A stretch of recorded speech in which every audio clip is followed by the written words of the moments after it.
สามประการอันมีพระพุทธพระธรรมพระสงฆ์อันเป็นสรณะติเปิงตีเคารพนับถืออันสูงสุดในชีวิตกราบคารวะแตบไต้ไวยสา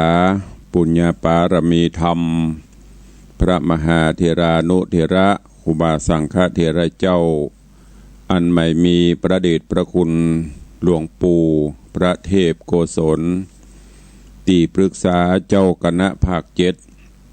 เจ้าอาวาสวัดศรีโสดาพระอารามหลวงพระเดชพระคุณหลวงป่อท่านเจ้าคุณพระเทพปริยัติเจ้าคณะจังหวัดเชียงใหม่เจ้าอาวาสวัดเจ็ดยอดพระอารามหลวงตำบลจ้างเผือกอำเภอเมืองจังหวัดเชียงใหม่พระเดชพระคุณหลวงป่อท่านเจ้าคุณพระเทพรัตนนายกท่านเจ้าคณะจังหวัดลำพูนพระเดชพระคุณหลวงป่อท่านเจ้าคุณพระรัตนมุนีท่านเจ้าคณะจังหวัดเชียงรายตลอดจนพระมหาเถระภิกขุสังฆสามเณรเจ้าจุตนจุองค์โดยความเคารพขอเจริญสุขเจริญปอนสาธุชนญาติโยมติ่นจองห้องวัดยุหนุ่มเท่าใจยิงขอน้อมต้อนรับทุกท่านเข้าสู่รายการมรดกธรรมกำเมืองต่างสถานีวิทยุกระจายเสียงพระพุทธศาสนาแห่งชาติและสังคมคลื่นเพื่อการศึกษาพระพุทธศาสนาและวัฒนธรรมส่งสัญญาณกระจายเสียงจากสถานีวิทยุวัดฝ่ายหินตำบลสุเทพอำเภอเมืองจังหวัดเชียงใหม่สถานีวิทยุวัดหนองกายตำบลสันปัญญางอำเภอแม่แตงจังหวัดเชียงใหม่สถานีวิทยุบริการสาธารณวิทยุ CM77 วิทยุอินเทอร์เน็ตล้านนาจังหวัดเชียงใหม่และสถานีวิทยุพระพุทธศาสนาจังหวัดเชียงรายส่งสัญญาณออกอากาศตีดอยม่อนจำปีวัดพระแก้วจังหวัดเชียงรายสถานีวิทยุคลื่น FM 96 เมกะเฮิรตซ์ตลอดจนวิทยุชุมชนเสียงตามสายหอกระจายข่าวตามวัดวาอารามตามหมู่บ้านต่างๆที่ได้ร่วมกันเผยแผ่นำธรรมคำสอนสู่สาธุชนญาติโยมอยู่ในเวลานี้พร้อมกันนี้เจริญปอนญาติโยมติดตามรับชมรับฟังต่างเฟซบุ๊กเฟซไลฟ์ทุกช่องตีFC แฟนรายการได้ลิงก์สัญญาณถ่ายทอดต่างเฟซบุ๊กเฟซไลฟ์บ่ว่าจะเป็นเฟซบุ๊กของ104ธรรมะคลายเครียดวัดฝ่ายหินเฟซบุ๊กของวัดวังสิงห์คำเฟซบุ๊กวัดศรีรัตนมงคลลองยาวหรือเฟซบุ๊กของทุกคลื่นก็ต้องขอบคุณเจ้าของครูวิสิตศรีลาพรเจ้าคณะตำบลป่าแดดเจ้าอาวาสวัดวังสิงห์คำตำบลป่าแดดอำเภอเมืองจังหวัดเชียงใหม่เป็นผู้ดำเนินรายการก็นำเสียงธรรมะแบบปืนบ้านล้านนามาพบมาป้ากับทุกท่านเป็นประจำต่างเชียงใหม่ลำปูนลำปางฟังกันยามเจ้า6 โมงถึง 7 โมงส่วนพี่น้องที่ฟังสัญญาณสถานีวิทยุพระพุทธศาสนาจังหวัดเชียงรายก็ฟังกันเมื่อค่ำยามคืนก็ตั้งแต่เวลาประมาณทุ่มครึ่ง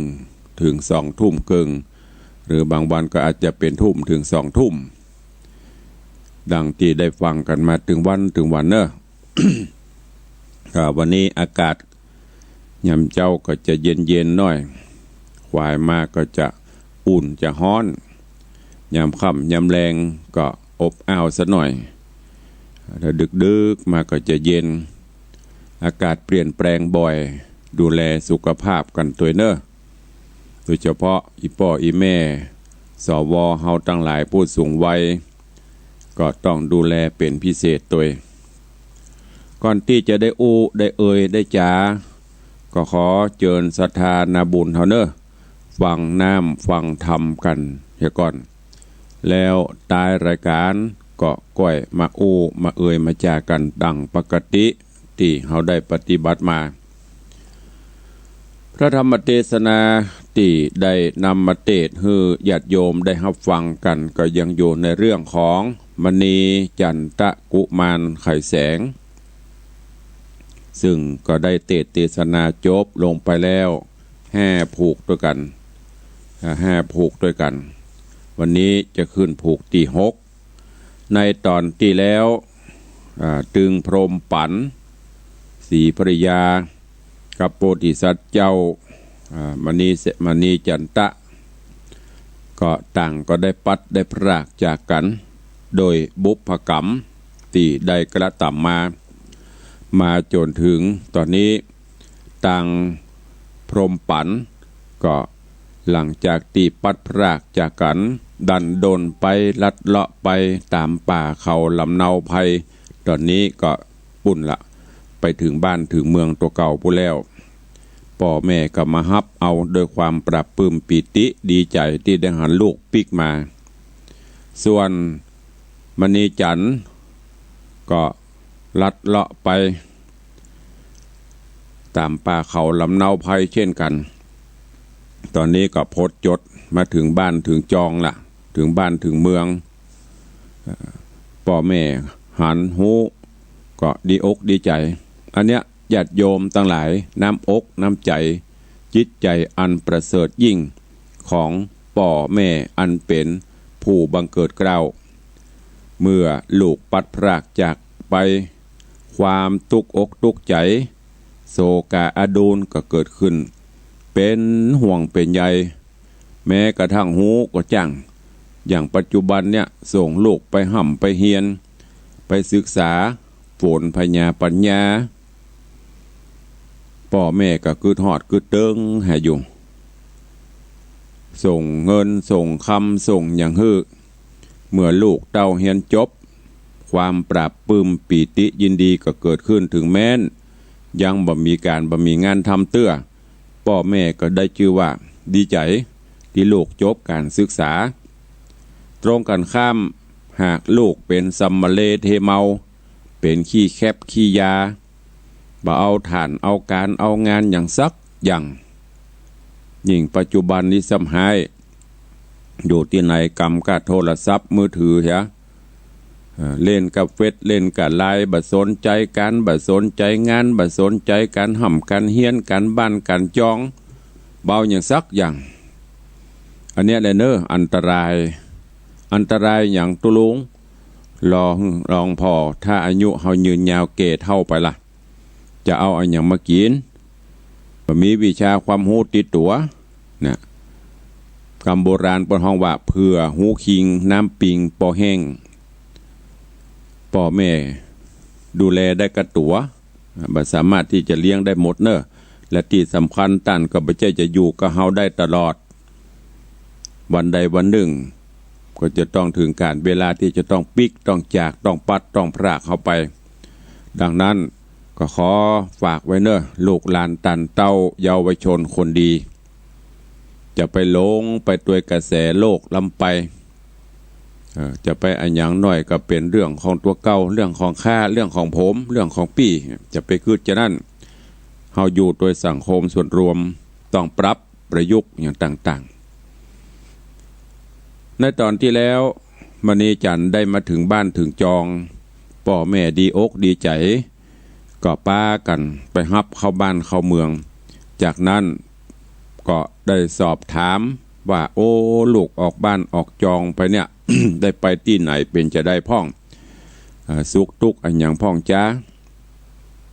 โพธิสัตว์เจ้าก็ได้เล่าเรื่องราวต่างๆให้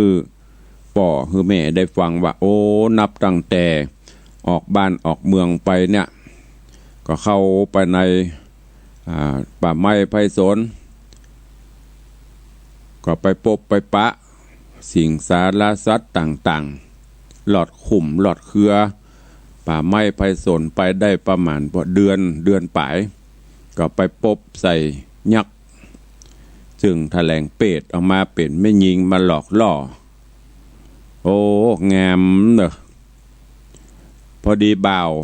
บ่าวข้าหรือว่าผู้ติดตามไปน่ะก็ไปหันใส่ข้าก็เตือนปรากฏว่ากิเลสตัณหากามราคะเนาะมันบ่เวทไว้หน้าไผ4 คนบ่าว4 คนชุดแรกบ่ฟังแต่งทะลิเย็บหั่นเป็นนี่แต่ก็ใครอิงเมอะยักษ์ตีแถลงเป็ดเป็นสาวนะเนี่ยได้ไปจ้างเนี่ยมันกำไผกำมันเนาะเมื่อเขาบอกไปตัวเขาจะอยู่ก็ตามใจสุดท้ายยักษ์ก็กินมด เหลือ4 คนปากันเดินทางเป็นกู้เป็นกิมลัดเลาะไปตามป่าไม้ไผ่สนไปจนกระทั่งไปถึงเมืองกาสีก็ไปไปพักย่างจอดอยู่ที่ศาลาก็มาหันบูร่วมกับเนี่ยบริวารที่เหลือไปแล้วเอาอย่างมากินโอ้ก็ด้วยวิชาความรู้ติดตัวไปนะก็มาโดนเสสอดผ้าพ่องหรือว่าห้อยดอกไม้อย่างเนี้ยขายประทังเลี้ยงตนเลี้ยงชีวิตอยู่กับผู้ติดตาม ต่อมาก็มีหมู่เสนาอำมาตย์ของพญาเจ้าเมืองกาสีได้มาหันมาปบมาปะแล้วก็ได้ไปเป็นกู้เป็นกิมเป็นลูกสาวของพญาเจ้าเมืองก็คือน้องพรหมปั่นเนี่ยอยู่ด้วยกันมาพ่อแม่ก็ฮักเป็นกู้บุพเพสันนิวาสกันมาได้ประมาณ 5-6 ปีก็คือถึงอีพ่ออีแม่เนี่ยก็เลยจะปากันลาจากเมืองกาสีดันดนมากันตามป่าตามเขามาระหว่างทางโจรก็มาดักปล้นดักจี้ฆ่าบริวารพวกพ้องไปพ้องข้าบาดเจ้ากับพรหมปั่นสีภริญาก็ตกสะเกิดสะปังหนีตายกันคนตีคนต่างในตอนนี้ก็ยังบ่ฮู้ว่านางไปอยู่ที่ไหนก็เสาะหาก็ยังปะเตื้อส่วนข้าบาดเจ้าก็ดันโดนมาจนพดจนฮอดมาถึงบ้านถึงจองเฮาที่นี่ในตอนนี้โพธิสัตว์เจ้ามณีจันตะก็เลยเล่าเรื่องในระหว่างเดินทางความเป็นอยู่ต่างๆคือป่อคือแม่ได้ฟังกันเรื่องราวจักเป็นจะได้เจิญญาติโยมสาธุชนอีป่อยแม่เฮาเนอฟังกันต่อในผูกที่6เรื่องมณีจันตะกุมารไข่แสงผูกทวนที่6ตอนที่1ณโอกาสบัดนี้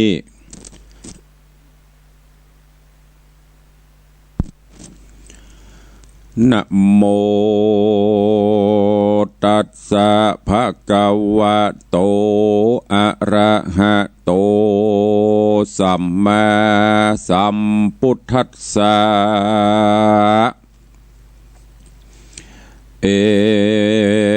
วังบุตเตปิในเมื่อมหาสัจเจ้าเล่าแต่เก้าความเป็นมาแก่เศษนาและเจ้าแม่หือหูแจ้งแต่ทุกอ่านเขาก็อภิวันกราบไว้ตอบพระบาทไทยโปรทันตามกรองเมืองอันถูกต้องบ่ผิดแผกห้องเกยมีเสนาบดีเจ้าป้อช่วยสร้างก่อการเมืองให้รุ่งเรืองมาตลอดแล้วก็ถามถึงยอดเทวีว่าข้าแด่ภูมิ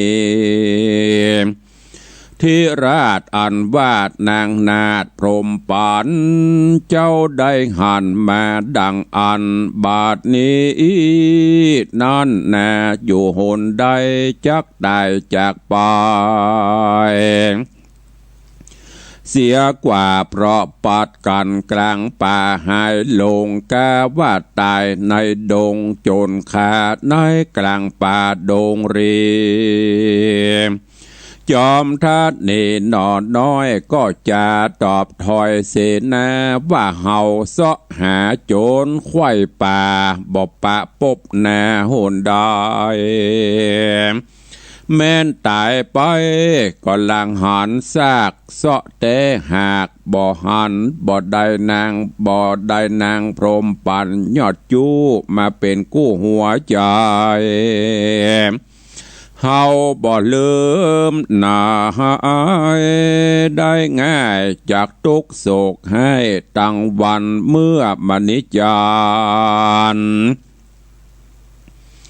กล่าวแล้วพระแม่ผ่านแผ่วและเสนาต่างก็มีน้ำตาอาบนาตุกแต่ว่าเฝ้าอินดูพระบุญจูนอนนาตุกทวนนาหากเหมือนกันกับมะเนจันนอไทยทุกโศกไม่อาวรส่วนเจ้านะก่อนน้อยใหญ่เสนาไพรยิ่งใจรอวันบุญภายอ่างเอกจากอภิเษกองค์ต้องขึ้นเป็นกู้ครองผ่านเผ่าโมโหนเก้าเฝ้าเปิกษาพิจารณาหาได้บันยิ่งใหญ่มงคลศัตรูถอยโหนบ่สู่ก็จุมนุมหมู่เสนาตั้งเจ้าประชาทวนนาปีติเปิกอาเบิกเบินบานกระทำการอาภิเษกเฮอเจ้าเป็นเอกครองเมืองยศรายเรืองเลิศแล้วเหนือแต้นเกวเศรษฐชัตตากากูทะบันดาหาสิ่งอันเป็นของยิ่งแห่งกษัตริย์เขาก็จัดมาพร้อมโยกยื่นน้อมวางเวรสัมปติเกณฑ์นอนนาดเป็นเต้าราชอธิปติปรณสีปกครอบกล่าวปันปอนแก่เจ้าจอมปนเฮือจำเลเอินผลแผ่กว้างสุขสว่างผ่องใสสีทุกฐานนี้หน่อยใหญ่นบน้อมไว้มากันมานิจันนอนนาดได้เป็นเต่าราชครองปาราแตนปิตานอดเต่าโจมจื่นยาวนอยินดีสัมปติมีไปนอกป้อป้านปอกเลือตราสุกกัญญาใจไม่เกิดฮอดน้องไทยเมียแป้งเจ้าไงแลงแฝงไฟตุกโศกไม่บ่ไม้บ่สุขสบายหายเศร้าวันหนึ่งเจ้าก็เปิกษาพระมารดาและอำมาตย์ว่าเฮาเป็นเต่าราชครองปาราเหนืออาสานาเต้นเกวดูบ่พองเพวสักอ่านย้อนเฮาบ่หันเมียมิ่งตุกหายยิ่งจมในจุงจัดคนไป500เสาะสืบถอยหานางตามเมืองขวางเมืองใหญ่เตียงจักโสมใจไฟใจมาเสนาตั้งหลายฟังเจ้าอินโดแต่เล่าเลือกแห่งเจ้าก็จัดแจงตามว่าเลือกโยธากลาโคนหานได้ประมาณ500จากกล่าวถอยว่าดูราสุรโยธาทุกโพสู่จุงไปสู่พญาเปิ้นเรียกหาจักใจ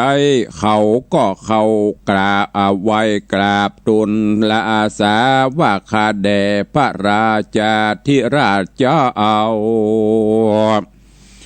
ข้าพระบาทเจ้าราชาได้ปาโยธา500มารอถ้อยฟังกำจาตามจักบัญชาใส่เกลายามนั่นพญาเจ้าก็ใครจะว่าดูราโยธาใหญ่หน่อยตั้ง500ต้วยกันจุงฮับ รางวัลปันให้แล้วฮื้อเตียวไตภายผ่า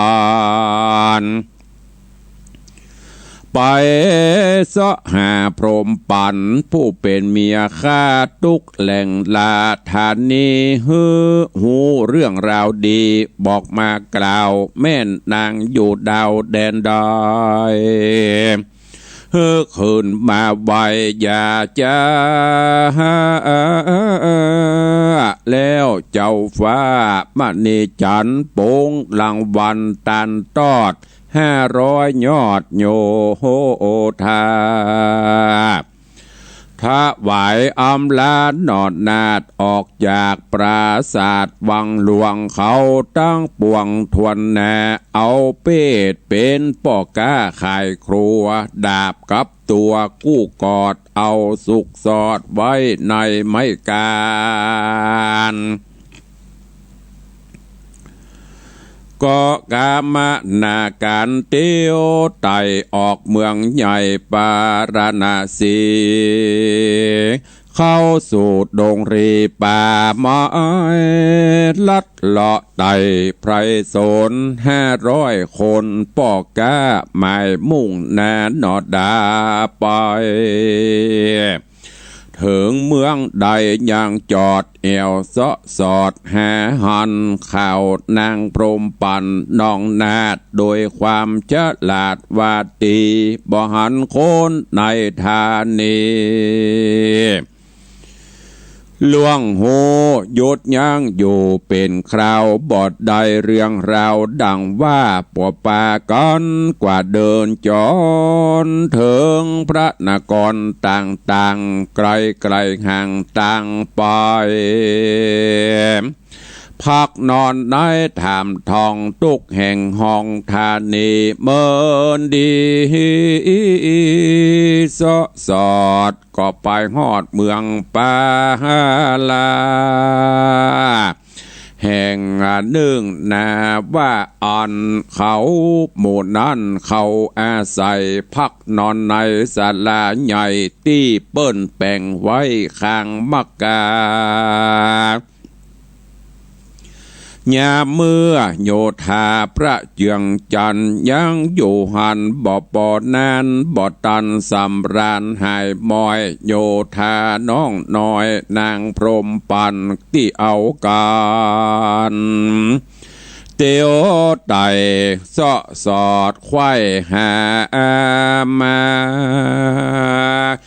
ยังสามีกานางนาด3 เดือนบ่อาจปะน้อยอ่อนอกอ่อนใจเตียวสู่ในประติโมโยธาแห่งมณีจันทร์มายังหันเขาหมู่นั้นก็อุจจากรตามธรรมดาสามัญปะปบนาสู่เจ้าแอวกาอันใดอยู่เมืองไกลมากันได้กี่วันจากภายพันไปต่างใดต่อแยงเลียแยงศีลก้าพอแลกกันเบามณีจันกล่าวถอยเล่าเป่งป้อยกันมาแล้วเรียบเคียงจะถามไทยบ้านเมืองใหญ่ป่าวินอันเคยได้ยินคำเล่าชื่อแห่งเจ้าพรหมปานเป็นลูกสาวสวรรค์นอดเต้ายังมีคนกล่าวถึงจ้ายามนอนเศษนานางนาดได้ยินได้ยินอำมาตย์มาดนีจันถามถึงพรหมปันดังอันก็เข้าใจคันตันตีก็ย้อนวจีธรรมไทยว่าบ้านเมืองใหญ่แห่งโซได้ยินเข้าหูกำกล่าวถึงชื่อเต้ามณีจันทร์ไผ่ปอไข่ปันบอกฮือยังชื่อนั้นบ่มีจา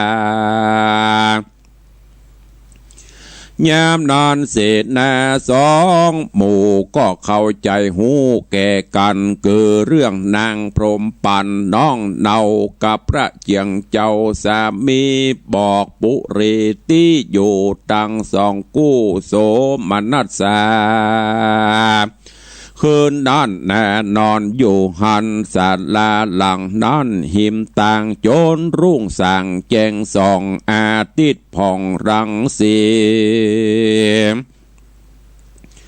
เขาก็หนีลาจากที่นันปรากไกลกลาคืนปาดลาเมืองเก่าไปหาเจ้าของภัยมันคนใจมณิจันตราชก็ปากันยาตราจรคืนพระนากรเมืองใหญ่ปากันไต่เตียวมาโดยโสมานัสสาตุกผู้โจรพดเข้าสู่เมืองหลวงเขาตั้งป่วง500เตียวไต่ถอยกันมาบ่เวเกหายังจอดเร่งเตียวรอดถึงวังกราบทูลยังเรื่องถอยว่าขามอนน้อยเสนาอันองค์ราชาผ่านเผาใจหมู่ข้าเจ้าเสาะหายังอากะจะญานอนนาดไปหลายนักราชเวียงใจ3 เดือนไปเสาะสอดโจรไปฮอดปาลาแห่งหนึ่งนาพระนอไทยหมู่คาปะใส่ลาจตุตาอันเป็นเศษนาเมืองใหญ่นางพรหมปันใจเตียวมาเสาะหาบอพิตราธิราชหมู่ข้าบาทตังมวลใดจักจวนกัน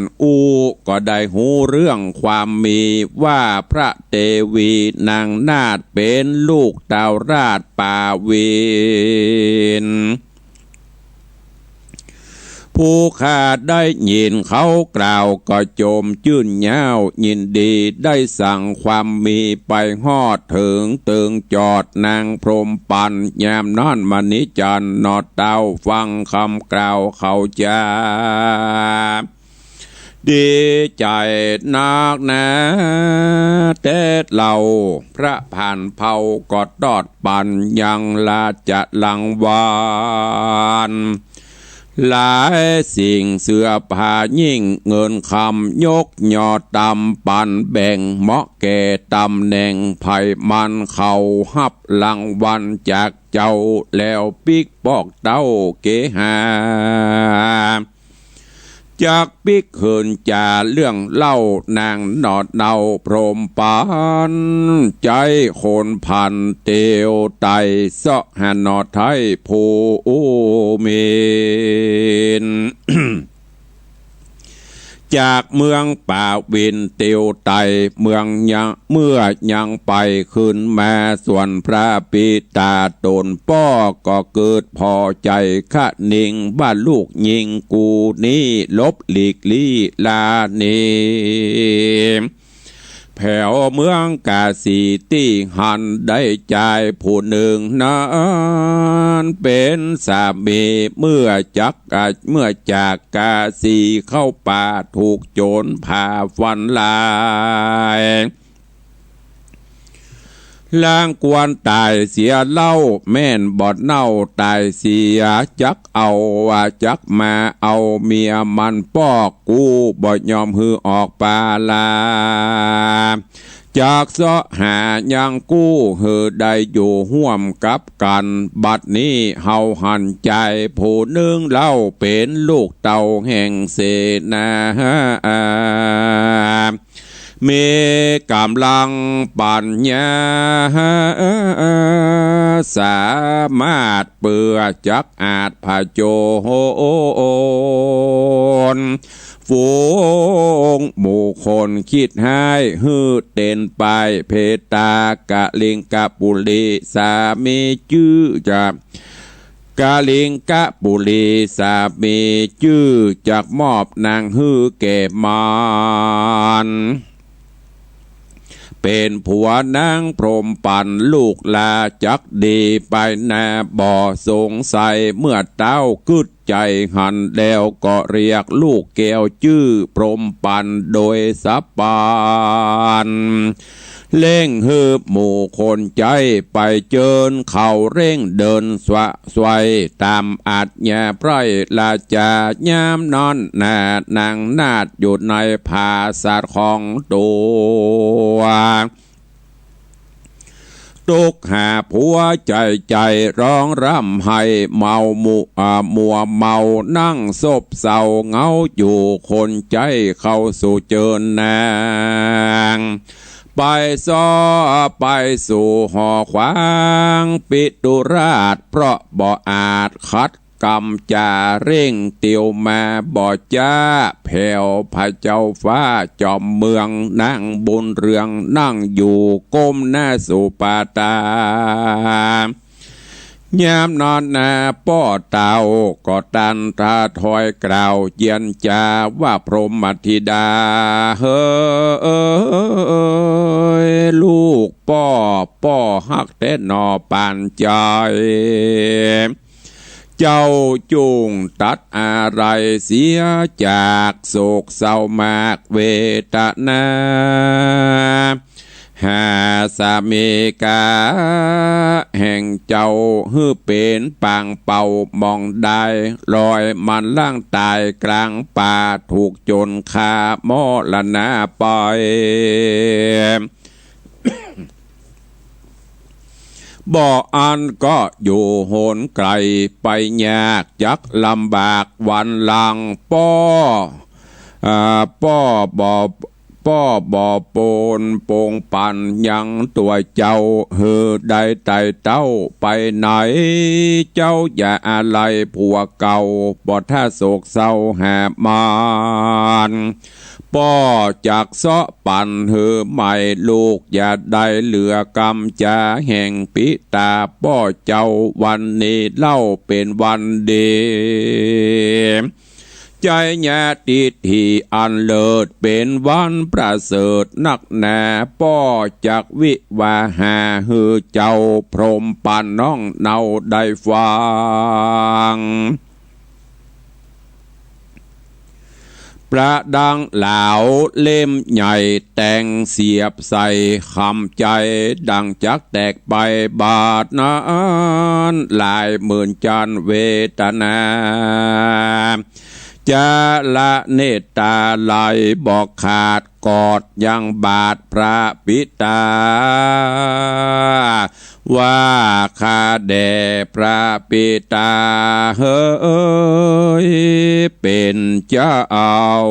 ปกห่มเกลาอุปธรรมอย่าได้กระทำกรรมอันอยากสร้างความลำบากหลายอันแก่ตัวพรหมปันลูกลาพระเจ้าฟ้าอย่าได้หายังสามีกากู้เฝ้าเฮือแก่ข้าเจ้าดีหลีแม้นว่าสามีข้านอนเข้าเขตคันตายไปข้าก็บ่เอาภัยมาเป็นกู้จักขออยู่แต่เอกาตราบชีวิตาขาดควันแม่นผัวข้านอนยังบ่ตายกาละไปนาตัวแห่งคาลาก็จักหาน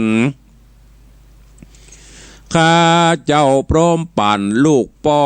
บ่ฮักไผ่ต่อแตนไปข้าบ่มีใจไฟหอยแม้แต่น้อยหนึ่งกับใจได้อย่าฮือข้าไปสู่เงือมโตกอยู่ในเอื้อมมือใดข้าเจ้าบ่ฮือไผ่ได้ถูกต้องตัวลูกบ่สองเว้นแต่ผัวของข้าเจ้าผู้เดียวเต้าปันวางนางบ้อนครางร้องรำให้ยกมือไหวกราบไข่ขาน ว่ายังบ่หูข่าวสารแห่งผัวคาจักมวยความนาหรือกะว่ายังดังหรือจักบังคับข้าเจ้าหือโตกเข้าสู่มือใจ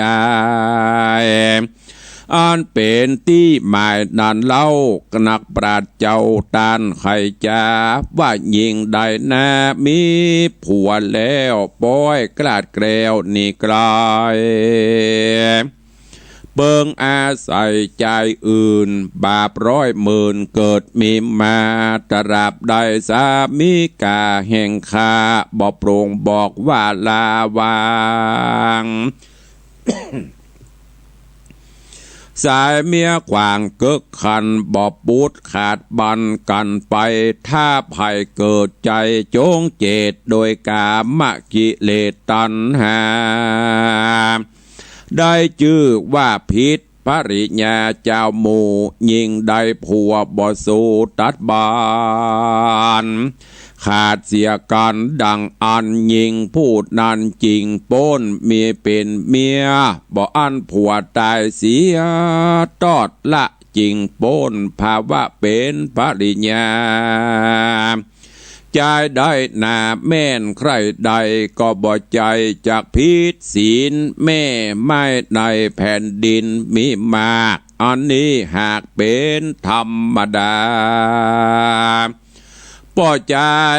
ต้องลาหน้านอนดังอันตัวคานินอนพระปิตาสามิกาข้าบาทยังบ่ขาดปุตเสียสายแห่งผัวเมียก็มันอยู่ยังกึดใจสู่หากันนางรำพันร้องรำให้ขอใจซึ่งพระปิตาก็มีหันและนาโสมาลาจาตนปอกก็บอกคือใจพออินดู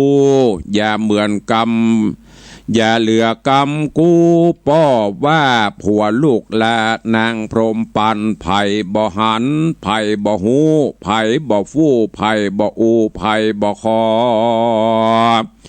สองคนนั้นน้องแห่งลูกช่วยกันสร้างผูกสัมพันธ์พี่น้องบ่หันสักผู้อย่าคัดกรรมฟู่กูนาแล้วพญาสมราชก็ฮืออำมาตย์หมู่เสนาเร่งปากันมาเข้าเฝ้าตั้งเสนาเก้าเสนาปลายบ่าวต้องหลายไปเป่าตามกรรมต้านเต้าสั่งไข่มาย้ำนั่นหมู่เสนาอำมาตย์ได้ยินกรรมประกาศขานไข่เจิญเข้าไปพร้อมเฝ้าก็เร่งไต่เต้าเตียวมาเต้ามีอาญญาวัตะหือนำกะลิงกะฮือน้ำกะลิงกัญญามาจาลูกมหาเสนามาเฝ้าตามอาญญาเจ้าโป่งปันก็มีหันและนาเนติตังขีญาสั่งวันนาวิเศษจากห้องเหตุธรรมเทศนามณีจันตะกุมารไข่แสงผูกทวนหกตอนที่หนึ่งก็บังโกมสมฤทธิ์เดช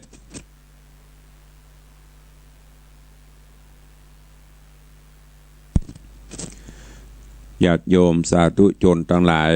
ก็ได้ติดตามรับฟังพระธรรมเทศนามณีจันตะกุมารไข่แสงจบลงไปแถมตอนหนึ่งของผูกทวนตีหกซึ่ง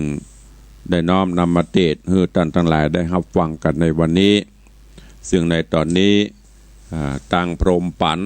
ก็ใจเสนาอำมาตย์ไปเสาะหามณีจันทร์สืบเสาะข่าวตามบ้านตามเมืองตามกาดตามลีตังมณีจันทร์ก็ใจเสนาอำมาตย์ไปเสาะแสวงหาอย่างพรหมปันตามกาดตามลีตามบ้านน้อยเมืองใหญ่เช่นเดียวกันโดยจิตปฏิภักษ์ฮักใคร่ต่อกันเหล่าเสนาอำมาตย์ทั้งสอง พอได้รับคำสั่งก็ปฏิบัติตามที่เปิ้นสั่งการแถลงเป็ดหรือว่าปอมเป็ดเป็นปอก้าพ่องเป็นในสเปาพ่องไปเสาะหาเหมือนอย่างเปิ้นสืบเสาะหาความลับต่างๆเนาะอย่างเจ้าหน้าที่สายสืบที่เฮาพอเปิ้นไปสืบแถลงตัวเป็นปอก้าก็เป็นคนย้อมผ้าก็อยู่เนาะปลึกปึกปือไปเสาะหาข่าวอันนี้ก็เหมือนเดียวกันโอ้ต่างละฝ่ายเสนาอำมาตย์ของพรหมปั่นก็ดีของมณีจันทร์ก็ดีต่างก็เสาะหาข่าวจนกระทั่งวันหนึ่งได้มาพบมาปะมาพักมาย่างจอดกันต่างก็ถามซึ่งกันและกันว่าตันตั้งหลายไปจะได้มาจะได้มีความประสงค์อันใดแหมฝ่ายก็ถามจะเยอะต่างคนก็ต่างก็ถามกันพอฮู้ที่มาที่ไปก็อู้จากันโอ้ข้ามานี้ก็คือป่อพญาเปิ่นใจไปเสาะหาสีภริญญาของเปิ้นชื่อว่าพรหมปันได้ปัดได้พรากจากกันที่ในกลางป่าขบัดข้าเจ้าคนนี้ก็เฮาคนนี้ก็เสาะหาถ้าปบพระปะมีที่ไหนทราบข่าวจะได้ฟังไปกราบทูลเปิ้นทางฝ่ายเสนาอำมาตย์ของพรหมปันก็เช่นเดียวกันถามไปถามมาหมู่ลูกน้องของมณีจันทร์ก็เล่าให้ฟังจนได้ใจความโอ้เป็นจะอีลูกฮู้ละก็นั้นก็เลิกลากันต่างกว่าปีกเพื่อที่จะได้ไปกราบทูลความเป็นมาเป็นไปย้อนกล่าวถึงป่อของพรหมปันก็มาคิดว่าลูกนับตั้งแต่ปิกเข้าบ้านเข้าเมืองก็เป็นเจ้าซอยเงาหงอยคิดถึงให้กับสามีถ้าจะดีเนาะเฮาหันอำมาตย์ผู้หนึ่งเป็นผู้ที่รูปร่างก็ล่อเหลาเอาการสวยงามพอที่จะเป็นกู้เป็นกีมลูกเขาได้เพราะฉะนั้นจะยกลูกสาวฮือก็เลยใจอำมาตย์ทั้งหลายไปเชิญเอาตัวมาแล้วก็ในระหว่างนั้นก็ไปอู้กับพรหมปันว่าลูกเฮ้ยผัวเจ้าไปอยู่ที่ไหนก็บ่ฮู้เป็นตายให้ดีจะได้เฮาก็บ่ฮู้เพื่อที่จะได้มีหลานมีเหลนฮึบอุ้ยฮึบป่อไว้โวยๆเนาะตอนนี้ก็จะเสาะกู้เสาะกิมฮือเจ้าได้เป็นฝั่งเป็นฝาป่อจะได้หมดห่วงหมดใยพรหมปั่นได้ยินอย่างนี้สะดุ้งเฮือกสะดุ้งยั่วขนคิงลุกเหย้าโอ้ป่อความในอกในใจอัดอั้นล่ะน้ำตาหยวปังบอกป่อเฮ้ยโอ้ป่อบ่ต้องเป็นห่วงเป็นแหมจะนี้เนอะผัวข้าเจ้าปัดพรากจากเป็นตายให้ดีจะได้ก็ยังบ่ฮู้เตื้อก็กำลังสืบเสาะแสวงหาอยู่และแถมอันหนึ่งก็คือข้าเจ้าทั้งสองได้มั่นหมายกันไว้ไผจะตายก็จังไผจะอยู่ก็ตามเฮาจะบ่มีใหม่ก็ขอเป็นโสดอยู่จะครองโสดไปป่อก็พยายามจะบังคับนะคำนี้จะไปเหลือกรรมจากที่กรรมว่าป่อเอาเขาละเป็นกูเป็นมึงแล้วน่ะความโหดขึ้นแล้วหรอจะเอาให้ได้ดังใจจะบังคับจิตใจลูกล่ะว่าจะเอาให้จนได้เรื่องราวจะเป็นจะได้ก่วยติดตามฟังกันไปเนอะญาติโยมทั้งหลายในเรื่องของมณีจันทะกุมารไข่แสงมาถึงผูกทวนที่6ตอนที่1ละมันเป็นเรื่องของกู้กรรมกู้เวรเนาะพอออกไม่ออกศรัทธาคนเฮาถ้าเป็นกู้กรรมกู้เวรกันอยู่ที่ไหนมันก็ตึงปะกันถ้าไม่ใช่กู้กรรมกู้เวรคำว่ากู้กรรมกู้เวรก็คือจากที่ได้สร้างกรรมด้วยกันมาบุสร้างเวรด้วยกันมาหุสร้างบุญด้วยกันมาบุเนี่ยที่เฮามาปบมาปะกันเนี่ยมันเป็นบุญบารมีร่วมกันหรอถึงได้มาพบมาปะกันถ้ามันไม่ใจบุญบารมีได้สร้างร่วมกันน่ะจะได้มันก็ถึงได้ปะกันมณีจันทร์กับพรหมปั่นก็เช่นเดียวกันบุญเปิ้นได้สร้างร่วมกันมาไผจะไปปัดไปพรากจะได้มันก็ถึงบ่ได้เหมือนอย่างปัจจุบันเนี่ยญาติโยมทั้งหลายกรรมไผกรรมมันถ้ากรรมมาฮอดมาเติงไผก็ช่วยบ่ได้เพราะมันเป็นสิ่งที่เฮาสร้างมาบุญบาปกรรมนั่นมันมีจริงจะไปว่ามันบ่มีจริงมันถึงเวลาแล้วมันก็ต้องปัดต้องพรากไปถึงเวลาที่โป้นเคราะห์เห็นเคราะห์เกณฑ์เป็นโทษ มันก็จะได้ปบได้ปะกันเพราะฉะนั้นจะเนี่ยจะได้ให้เขาได้มีแต่กรรมดีเข้ามาเขาก็ต้องมันสร้างกุศลคุณงามความดีสงเคราะห์อนุเคราะห์เปื่อนมนุษย์ร่วมจาดเปื่อนมนุษย์ห่วมโลกหันเปิ่นตุกเปิ่นยากกว่าเฮาก็ช่วยกันไปสงเคราะห์กันไปการทำบุญสุนทานทำได้ตลอดญาติโยมจำเป็นที่ว่าต้องมาทำกับตุเจ้ามาทำกับวัดนะหันคนตุกคนยากเปิ่นตุกยากกว่าเฮาละแวดบ้านเฮาใกล้เคียงหั่นน่ะไผตุกไผยากเฮาพอจะช่วยได้ช่วยไปเตอะคนอื่นบ่หารเฮาเนี่ยหารคนอื่นบ่ฮู้เฮาเนี่ยฮู้ไอ้หยังฮู้แก่ใจตัวเก่าเฮาได้ช่วยเปิ่นแม้แต่งเข้าสักมือสักคาบจะไปว่าโอ้ตีนดีมือดีบ่เซาะมาหาอีน่ะฮือไปเตอะฮือแล้วเฮาสบายใจสงเคราะห์ไปช่วยกันไปบุญบารมีเหล่านี้มันพอบหาร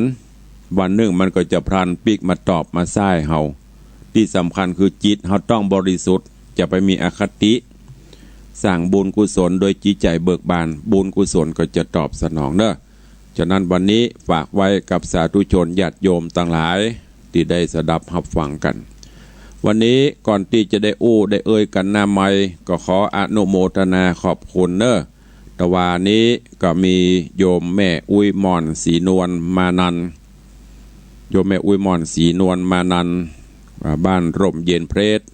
พร้อมกับลูกเต้าอันใหม่มีโยมเพ็ญศรีสิงหเนตรแล้วก็โยมสมศักดิ์โยมนิตยาวงเหมรัตน์ก็ได้นำจตุปัจจัยมาร่วมเป็นเจ้าภาพพระป่ากองเงินท่านละกองจำนวน3กองด้วยกันถ้าจะแม่นะเนาะตุลุงมาได้เปิดเพราะของแม่เพ็ญศรีสิงหเนตรพระป่ากองทอง500 บาทของแม่อุ้ยม่อนศรีนวลพระป่ากองเงิน300 บาทแล้วก็ของคุณโยมนิตยาวงเหมรัตน์นี่พระป่ากองเพชรคุณโยมสมศักดิ์คุณโยมนิตยาวงเหมรัตน์พระป่ากองเพชรของแม่อุ้ยม่อนกองเงินของโยมปีเพ็ญศรีสิงหเนตรเป็นกองทองของคุณโยมสมศักดิ์โยมนิตยากองเพชรถึง3กองปออุ้ยของแม่อุ้ยของลูกของหลานเนอะอนุโมทนาขอบคุณตัวนอกจากนั้นก็มีโยมแม่แก้วลีกันทยัตบ้านขวนเวียงพระป่ากองเงิน1กองโยมแม่จันตาคำจินะบ้านเหล่าประฝางพระป่ากองเพชร2กองแม่เถาวันธโนใจพระป่ากองเงิน1กองป่อสีแม่เพียรชัยพนัสบ้านกองขิงร่วมพระป่ากองเงิน1กองแล้วก็แผ่นทองแหม10แผ่นโยมแม่อุดคิดชัยพระป่ากองทอง1กองแม่คำใสมโนสารสันนเมงพระป่ากองเงินกองทอง1กองเนอะขออนุโมทนาบุญขอบคุณกับทุกท่านตัวบางท่านที่กำลังเข้ามาฟังบ่ได้ติดตามไอโอพระป่าแหมทุลุงพระป่าทำบุญส่งท้ายปีเก่าต้อนรับปีใหม่ระดมทุนในการสร้างกุฏิสงฆ์องค์หลวงในโอกาสทำบุญส่งท้ายปีเก่าต้อนรับปีใหม่และพิธีมหาพุทธาภิเษกสารูปพุทธเจ้าตลอดจนวัตถุมงคลต่างๆเนอะในวันที่31ธันวาคมฮอดลวดข้ามไปถึง1มกราคมต้อนรับปีใหม่ก็เชิญชวนทุกท่านตัวเอาละเหลือเวลาแถมหน่อยแต่ว่าบ่ได้เปิดหน้าไมค์วันนี้ก็จะเปิดให้อู้เนาะเพราะว่าถ้าเปิดแต่ว่าติ่มเปิดก็เพราะว่าเปิดไปมันมีใครโทรตู้ลงก็เลยเอาจบเวลาฮะวันนี้จะลองทดสอบพอล็อกมีกะมีหลายก็ใครจะอู้ตัวเอาเข้ามาเนอะ0817836540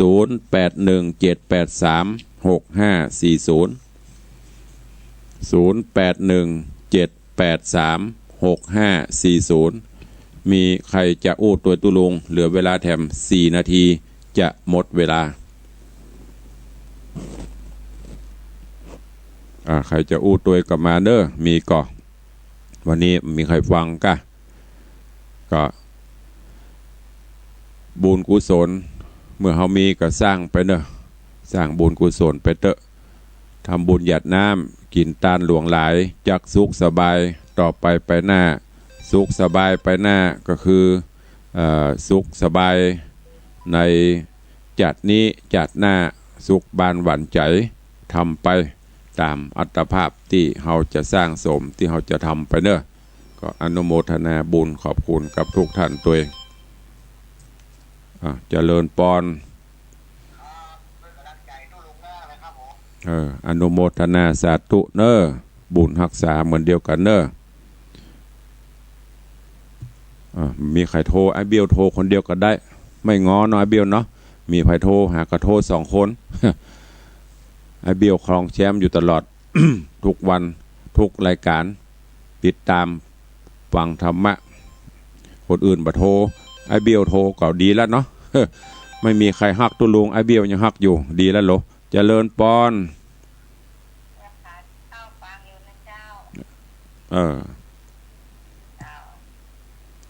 รายงานตัวแค่นี้ก็ดีใจละฟังอยู่ในเจ้าได้ยินยิ่งก็ดิ้งละ โยมแม่สุพัฒน์เอี่ยมเจริญไว้สาเจ้าฟังอยู่เจ้าก็สาธุอนุโมทนาติดตามฟังกันไปเหลือเวลาไว้บ่เหลือเนอก็จะง่อม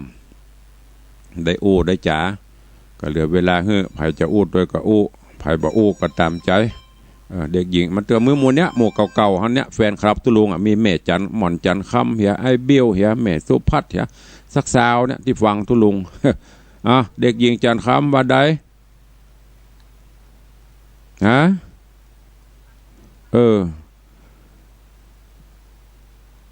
เจริญปอนอนุโมทนาเนอ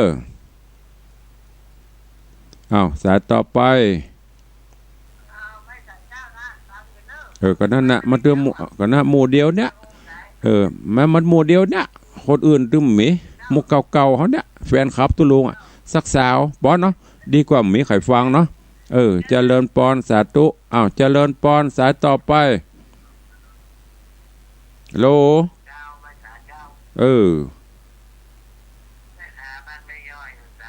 เจ้าอนุโมทนาเนอสาธุพ่อใหม่ๆมีไปแหมพ่อคนใหม่มีก็ สายต่อไปเหลือเวลา1 นาทีทอง1 นาทีสุดท้ายมีอยู่ก็วันนี้มี4 สาย5 สายสายแรกพี่เบี้ยวครองแชมป์มีอยู่ก็ถ้ามีก็จะได้ลำได้ลากันจะได้รายการอื่นเพื่อจะได้เข้าแทนเนาะก็อนุโมทนาขอบคุณเนอะกับโยมพี่ไอธนวัฒน์โยมพี่ทัศพิชาสุสิงคำได้ร่วมโมทนาเป็นเจ้าภาพเจ้าศรัทธาเก้าในการพิธีเสกซ่อมย้อมยกสารูปพุทธเจ้าเจริญปอนเจ้าขอบคุณเจ้าขอบคุณว่างก็มาถ้ามันบ่ได้มาก็คือมันบ่ว่างสาธุอนุโมทนาเปิดมาเดี๋ยวเปิดมาตึกบัตตามาอีโลฮะเพิ่นจะเข้าวังนี่มีดักปิ้งเนอะในวังนี่นะใครว่างก็มาสะดวกสบายไม่จำเป็นต้องท่าตุลุงเนอะไม่ใช่มาหาจะไปยึดตุลุง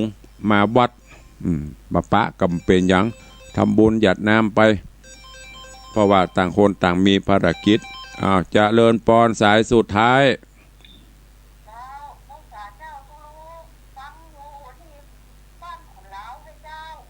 คุณเล่ารับฟังจากอย่างเวียงปะเป้าเรดิโอกะฮับได้อยู่เนาะ โมทนาสาธุ